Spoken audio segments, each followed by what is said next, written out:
Mga kababayan, dahil sa trahedya sa Mamasapano, nagkaroon ng malalim na lamat sa tiwalang matagal na nating binubuo na magkabilang panig sa usaping pangkapayapaan sa Mindanao.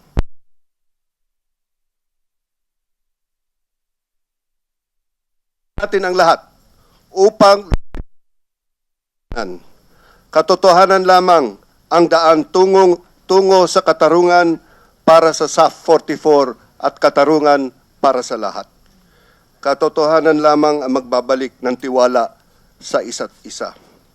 Kailangan ituloy natin ang usaping pangkapayapaan na nakabase sa katotohanan at katarungan. At nang sa ganon, manumbalik ang pagtitiwala sa isa't isa. Point number 2, meron nagsasabi na dapat mag-resign na si Pangulong Noynoy Aquino. Mali yan. Hindi tama ang mag-resign. Now more than ever, we need a leader that can navigate us through these difficult times.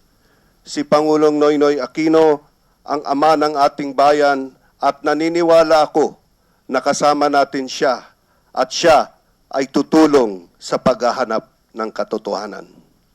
Point number 3, meron dyan sumisigaw na ang kailangan na ngayon all-out war.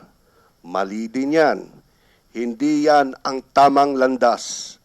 Alam natin lahat, lalong-lalo na mga sundalo at mga pulis, na pagdating sa digmaan, walang panalo.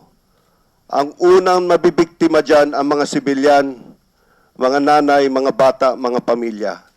Pagdating ng digmaan, walang mananalo. Yun lang po. Magandang umaga sa lahat. Assalamualaikum. Thank you, Madam Chairman.